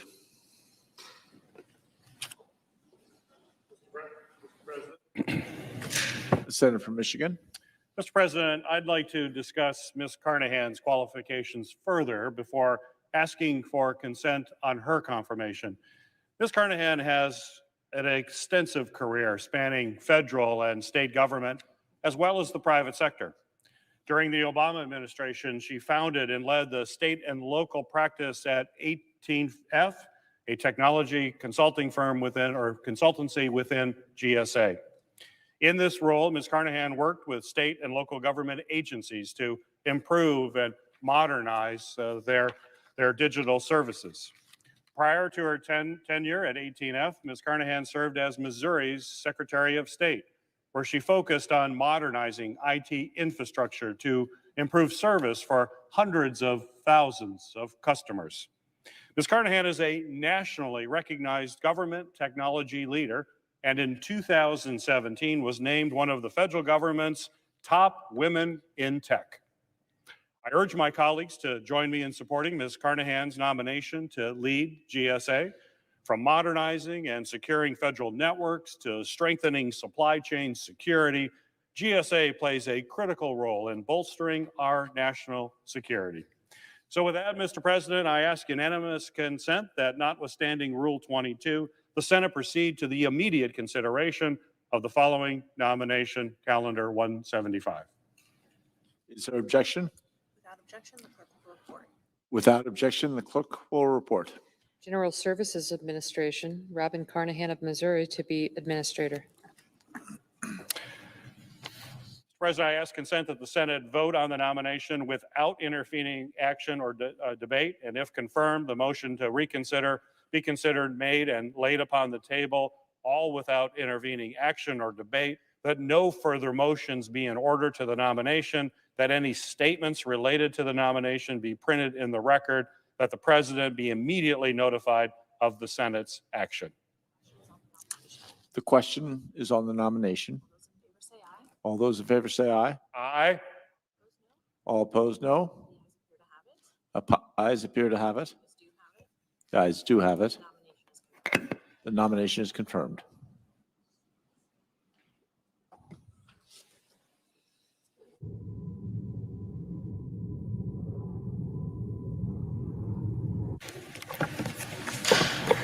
Mr. President. Senator from Texas. Mr. President, after months of unnecessary hand-wringing, Vice President Harris has finally announced that she intends to visit the U.S.-Mexico border. She was, as you will recall, tapped by the President to lead the efforts to stem the current humanitarian crisis back in March. But 3 months in, she spent more time trying to figure out how to support Central American countries than how to help American law enforcement and community leaders in Texas. In the absence of any action from the administration, in fact, any acknowledgement of the crisis at all, the humanitarian crisis has got nothing but worse. In March, the first month of her heading up the administration's response, there were 173,000 migrants that crossed our southern border. Then in April, the number went up to 178,000, and in May, 180,000 migrants. We're now on track to see the highest number of total yearly border crossings in 2 decades, according to the Secretary of Homeland Security, Mr. Mayorkas. At the center of this crisis are unaccompanied children who are brought to this country by cartels and human smugglers. We know that the migrant children endure a long and dangerous journey to our border, often arriving malnourished, abused, and in critical health. Some of the young girls even arrive pregnant, and we know that many of them have been sexually assaulted en route by these human smugglers who care nothing for their welfare. All they care about is the cold, hard dollar. I've talked to a number of these children and heard them retell their horrific stories about their journey from their home to our border. Since January, since the time that President Biden and Vice President Harris were inaugurated, more than 65,000 unaccompanied children have entered our country with no parent and no adult guardian, an absolutely devastating figure. These children are then placed with sponsors in the interior of the United States, sometimes a family member, sometimes a complete stranger. 30 days after these children are placed with their American-based sponsor, not necessarily even an American citizen, a full 20% of them don't respond to a phone call or a wellness check when a person associated with the U.S. government knocks on the door. And we have no idea what happens to these children once they're lost to the system. The Border Patrol's Rio Grande Valley sector is the epicenter of this human crisis. Between October and April, that's where nearly half of all unaccompanied children were encountered. In the 3 months since the Vice President has been in charge of this crisis, I've visited the Rio Grande Valley sector twice. I've spoken with law enforcement, elected officials, non-governmental organizations that try to be of assistance to the migrants while they're in the country, and a long list of other people who are trying to do everything in their power to manage this overwhelming number of humanity coming across our border. On Friday, President Harris won't get to speak with these men and women. Why is that? Well, she'll be more than 1,000 miles away down the border from the Border Patrol sector experiencing the worst of this crisis. I know there are probably folks who are not from Texas who think that the whole border is exactly the same, but that's not true. I had the chance to travel to Tucson with Senator Sinema, the senator from Arizona, and I got a chance to observe how different the border is in the Tucson sector from the Rio Grande Valley, which she traveled with me to see after we left Tucson. But since October, the Rio Grande Valley sector has encountered nearly 3 times as many unaccompanied children as the El Paso sector, and more than 7 times more family units. The situation along the entirety of the U.S. border is challenging, to be sure, and El Paso has suffered during the crisis too, no doubt. Law enforcement, non-governmental organizations, and community leaders in every border sector are struggling to manage the massive surge of migrants. When asked why she hadn't visited the border yet, the Vice President said she wasn't interested in grand gestures. Yet here she is, planning a trip in a way that reflects, again, she doesn't really fully comprehend the magnitude of the crisis and where it really exists on steroids, which is the Rio Grande Valley. It's not even fair to say that she's a day late and $1 short. She's nearly 100 days late and 1,000 miles short. By ignoring the Rio Grande Valley, the busiest Border Patrol sector along the U.S.-Texas-Mexico border, the Vice President is shifting the focus away from the most serious problems of the crisis that she's failed to solve or even contribute any constructive ideas to. It won't surprise you to know that during my time in the Senate, because my state does have a 1,200-mile common border with Mexico, I've spent a lot of time listening to and learning from folks who live and work along our border. Our border is a beautiful part of our state, rich in a unique culture and a rich sense of community that you can't find in many parts of the country. Through no fault of their own, these border communities are being overwhelmed by the sheer number of migrants crossing the border, and the local leaders are beyond frustration with the failures of the federal government to live up to its obligation to provide security along an international border. The President and Vice President have, I have to acknowledge, verbally encouraged migrants not to come to the United States, but those words mean nothing They're hollow rhetoric. Indeed, when somebody can simply pick up the phone and call a family member in the United States or watch the evening news and see how easy it is to make your way across the border. Not to mention the fact that the human smugglers, the cartels who charge thousands of dollars per head, are whispering in their ear, saying, we can get you across the border if you just pay us our fee. The reality of the situation is we're nearing a breaking point, and the Vice President and President could see that if they're only willing to join me and others who would be more than happy to host them by visiting the Rio Grande Valley. The administration has wasted valuable time that could have been spent addressing the crisis. This is a crisis in policy. This is not where building an additional physical barrier would stop many of these migrants. Some of that would, and the Border Patrol said it has a part to play. But the truth is, many of these migrants are turning themselves over to law enforcement authorities. They're not running away because they've figured out the gaps in our law better than we have. The administration has wasted valuable time that could have been spent addressing this crisis, and instead it's just gotten worse. Now the question is, what are they going to do about it? If they're looking for ideas, I'm happy to offer a suggestion. There's already a grassroots plan out there that's built from the bottom up by senators and congressmen most familiar with this crisis. Last month, Senator Sinema, the senator from Arizona, and I introduced the Bipartisan Border Solutions Act, a straightforward, common sense way to address this crisis. We've been proud to work with two House members.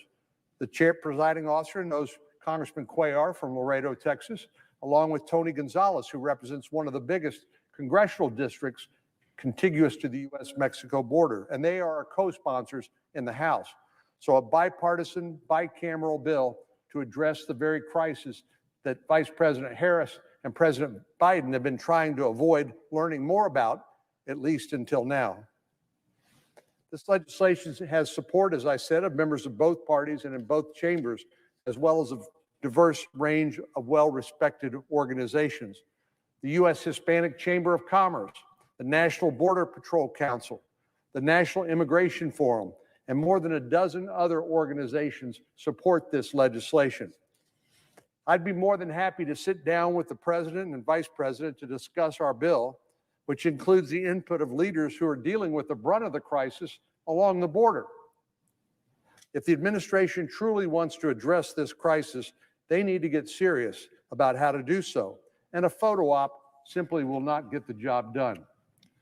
The Vice President, I think, would be well served and would be serving the people of this country well if she would visit the Rio Grande Valley and listen to the law enforcement, elected officials, and NGOs and other men and women who are doing their best to try to deal with this crisis without much help from the administration. Mr. President, the administration has wasted too much time already. Now is not the time for another empty gesture. Mr. President, I yield the floor.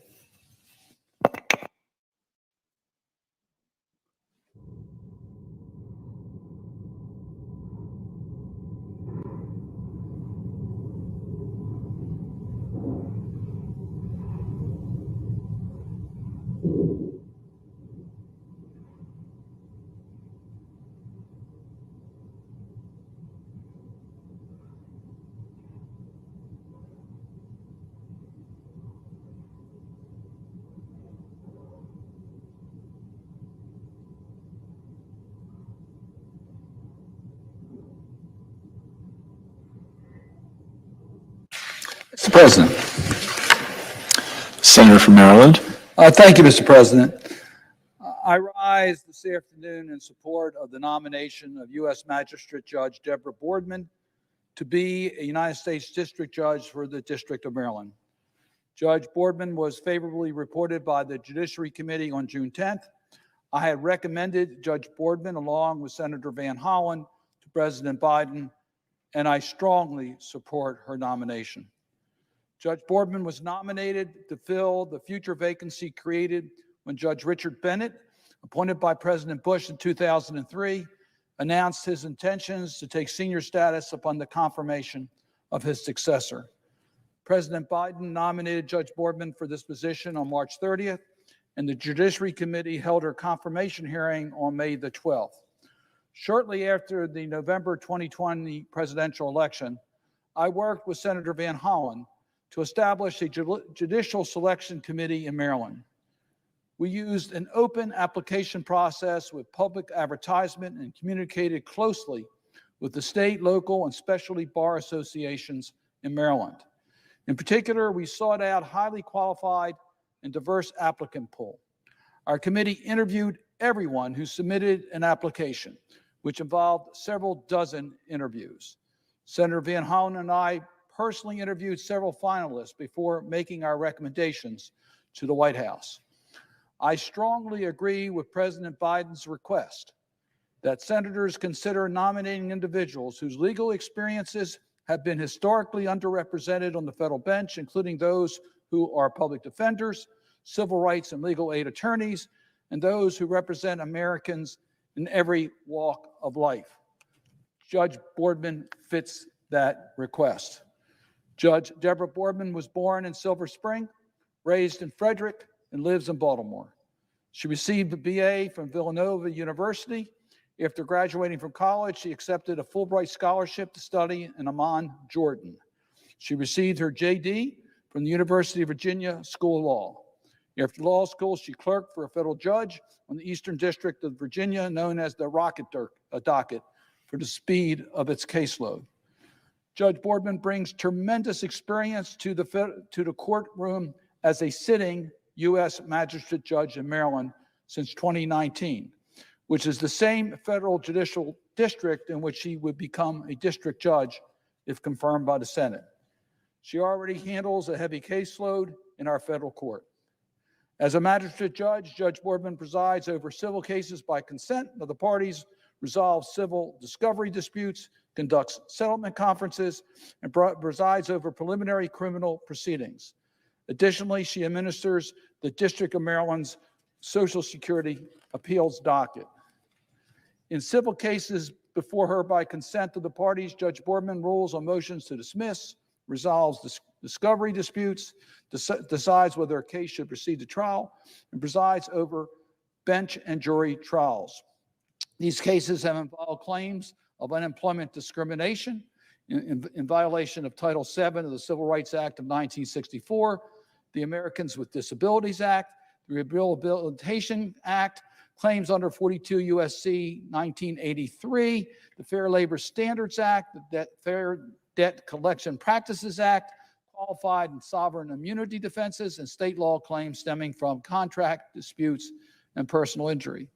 As you can see, Mr. President, she has broad experience in regards to her tenure as a magistrate judge. She has previously served as the first assistant federal public defender of Maryland. During her 11-year tenure with the Federal Defender's Office, Judge Boardman represented individuals in both the Greenbelt and Baltimore courthouses that were charged with federal crimes. She also has experience in private practice, as she served as a litigation associate at Hogan and Lovell, formerly known as Hogan and Hartson, in Washington, D.C. from 2001 to 2008. During those years, Judge Boardman worked exclusively on civil matters. She has experience both on the civil side and criminal side. She represented a wide range of corporate and individual clients in state and federal courts. Specifically, she counseled insurance companies, universities, healthcare, and pharmaceutical companies, among others, in business and contract dispute. As a fifth-year associate, the firm selected Judge Boardman to serve as the senior pro bono associate in its nationally recognized pro bono department. She managed the firm's largest pro bono cases full-time and appeared in federal and state courts as a lead attorney in several of these pro bono cases. She tried a wrongful eviction action before a D.C. jury. She was lead counsel in a 3-day evidentiary hearing on habeas corpus petitions in the circuit court for the city of Norfolk. She argued numerous discovery motions before the U.S. magistrate judge in the district court for the District of Columbia in an unemployment discrimination class action lawsuit. Madam President, the American Bar Association Standing Committee on the Federal Judiciary gave Judge Boardman its highest unanimous well-qualified recommendation after evaluating her integrity, professional competence, and judicial temperament. As Judge Boardman said at her confirmation hearing, she's the daughter of the American Revolution on her father's side and a first-generation American Palestinian descent on her mother's side. Her father was born in New York and was drafted to serve in the U.S. Army in the Vietnam War, and then went on to be a successful businessman. Her mother was born in Ramallah, a Palestinian city in the West Bank. She immigrated to the United States in the 1950s with her parents and 8 brothers and sisters when she was just 13 years of age. She spoke no English, and when she began attending public school in suburban Maryland, she then learned, of course, English and went on to be a successful career as a beautician. Judge Boardman has testified that her parents taught her the value of hard work, the importance of education, the value of family, and the need to be generous to those who are less fortunate in life. In my discussions and meeting with Judge Boardman, I have some impressions that stand out from her as a person. She is fully committed to public service through her diverse professional career as a lawyer, law firm partner, public defender, and now U.S. magistrate judge. She regards being a sitting judge as the ultimate and highest calling of public service in the legal profession. She wants to inspire the public's confidence in the judiciary and to hear parties' concerns compassionately while upholding her duty to fairly apply the law. Now, as a U.S. magistrate judge, Judge Boardman has told me she understands the absolute importance of adjudicating disputes neutrally and fairly.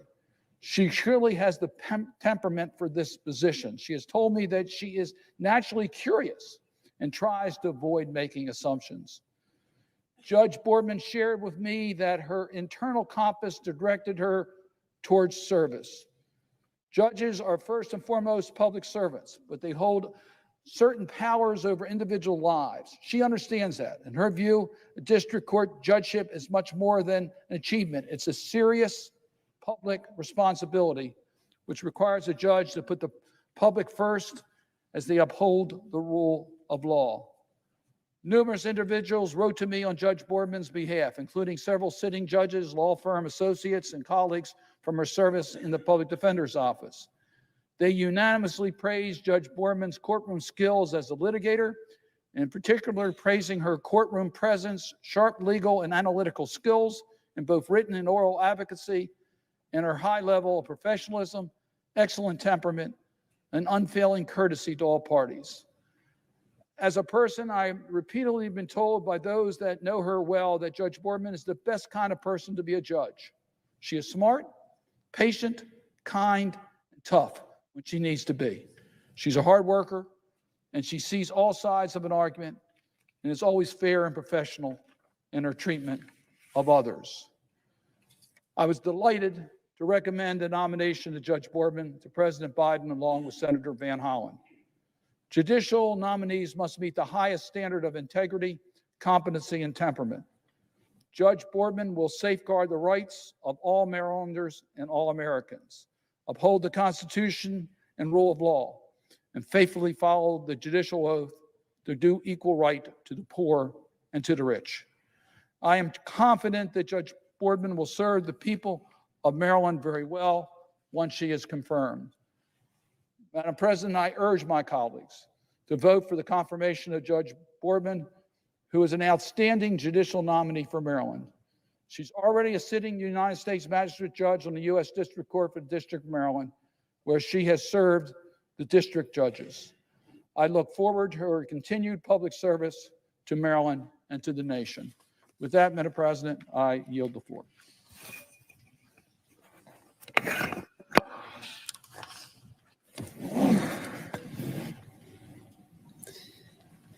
Madam President. The senator from Oklahoma. Thank you, Madam President. I have unanimous consent to speak in morning business for such time as I shall consume. Without objection. All right, Madam President, last year, the Federal Communications Commission approved an application by Legato Networks to repurpose federal spectrum in a way that will drastically interfere with GPS and satellite communications. This is a big deal. There are so many people who understand this situation. There's a list of companies behind us that grows every day. Almost every company in America that you know of or have heard of, his name is on this list.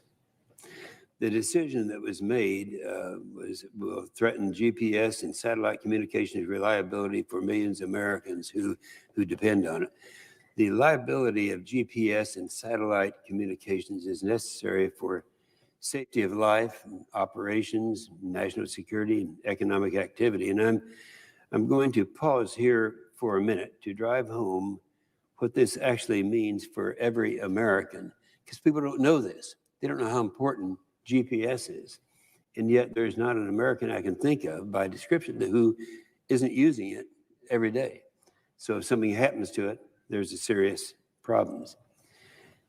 Here are some of the day-to-day activities that would be difficult when experiencing GPS interference from Legato. A big one. Using your credit card or your debit card when you are making a purchase or using an ATM, our financial systems rely on GPS timing in order to work. Another one, making a phone call. Cell phone networks rely on GPS synchronized cell towers, so calls can be passed seamlessly. If they experience interference, you could be dropped when moving from one tower to another. Another one of the most that people are not aware of and don't expect is energy. Whether that is filling up your tank with gas at the pump, or electrical grids to light our homes. We rely on GPS timing to safely operate underground pipelines and our electricity grid. Farmers and ranchers, and that's something a lot of people are not aware of, but they depend on GPS in satellite communications when planting crops, applying fertilizer, during harvest operation to move large and critical machinery with precision. Working out, a lot of people don't, I don't do as much as I used to, but a lot of people, they say that 1/5 of the population, 20% of the population are, of all Americans use fitness tracker or smartwatch, or the majority of use GPS to count steps so when they track the distance. We all know that. We see them out there every day. They're all using it, and they depend on what? They depend on GPS. Taking a flight. I had occasion, I've been involved in aviation for over 70 years now, and had occasion with 3 friends to fly around the world in 1991 using GPS. And at that time, it may be the first, the equipment that I used was a Trimble TNL 2000. Trimble is one of the big GPS companies. I was using one, TNL 2000. At that time, that may have been, we're checking to see, the first time that that's been used for private aviation flying all the way around the world. Again, that's GPS, and that was 1991. And driving around right now, each day, countless Americans rely on Google Maps, Waze, Apple Maps, and any other navigation system to get them from point A to point B. And while no one hopes to ever need a fire truck or ambulance, or the 911 operators, the EMS, GPS, they use GPS on a daily basis. So there's more. Weather forecasting, the movement of goods on our highways, surveying maritime harbors, channels, and everything else. The list goes on and on. Now, how do we know that Legato will cause interference? The FCC told us when they approved the Legato order, and I will read that now because I think people need to understand. I guess we'd say we were warned. The FCC said in their document, that was the document they used on their approval order. They said, quote, Legato shall expeditiously repair or replace as needed any U.S. government GPS devices that experience or are likely to experience harmful interference from Legato's operations, unquote. That's a quote. That's what they said. That's what FCC said. at that time. Over 21 organizations and companies and industries have filed petitions for reconsideration after the order was released, documenting the damage that they face from the legato interference.